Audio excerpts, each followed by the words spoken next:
Oh, one more time. There you go. All right. State your name for me. Troy Willingham. All right, Mr. Willingham, I'm Judge White. You agree to talk to me over the video? Yes, sir. Okay. I'll make you aware that the following people are present for your hearing. Ann Blackwell, Officer Hayden with the Sheriff's Department, and the media are also present. I've asked everyone not to speak directly with you or you to speak directly with them. I'll give you a chance to make a statement in a minute if you wish. You have 3 charges. They are all general sessions level charges. The first is for unlawful carrying of a weapon, which carries up to a $1,000 fine or a year in jail or both if you plead guilty or if you're found guilty. Second one is carrying a firearm on a school property or a public building. That carries up to 5 years in jail or a $5,000 fine or both if you plead guilty or if you're found guilty. And the third charge is possession of a weapon that's been reported stolen. This carries up to 2 years in jail or a $5,000 fine or both if you plead guilty or if you're found guilty. Now, like I said, all of these are general sessions level charges.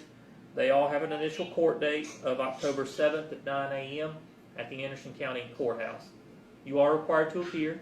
If you fail to, they will issue a felony bench warrant.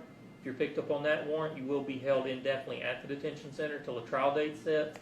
That can be up to 6 months or more, so you want to make sure you don't miss those court dates. You have the right to have an attorney present represent you.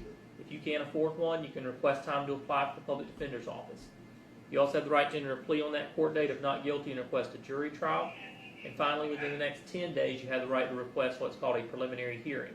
That's a hearing before a judge like myself who would hear the state's evidence to determine if the state had sufficient evidence to move the case forward to general sessions court or not.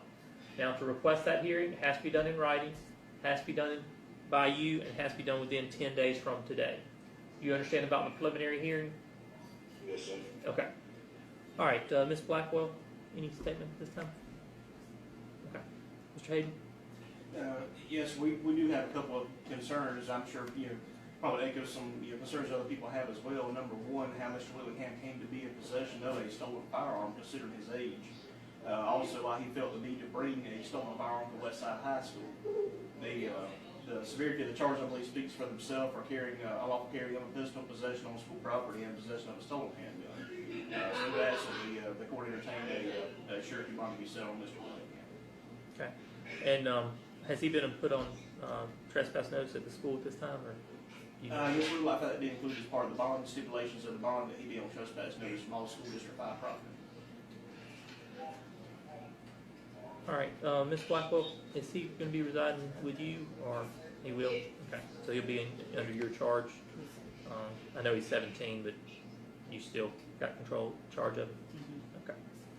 All right, Mr. Willingham, the hearing is being recorded and can be used later. Do you have any statements you'd like to make at this time? Yes, sir. Okay. All right. As a condition of your bond, I will set it that you are to have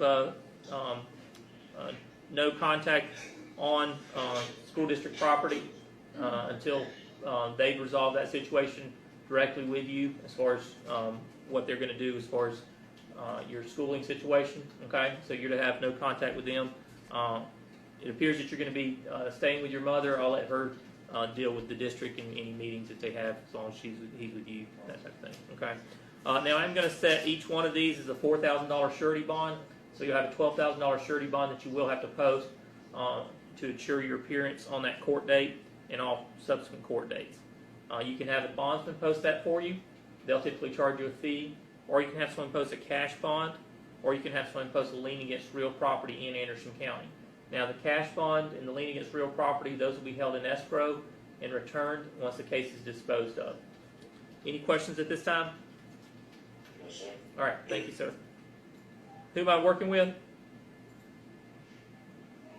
This is here. Thank you. We're gonna. All right, Ms. Blackwell, any questions? Okay. Do you have a bondsman? Do you have a bondsman present? Yes. Okay. She's up. Okay. She's up. All right. If you'll let us know, or she'll let us know if she's going to sign that bond or not. Okay. Just let her know come here. Yeah. Thank you. Thank you.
Okay.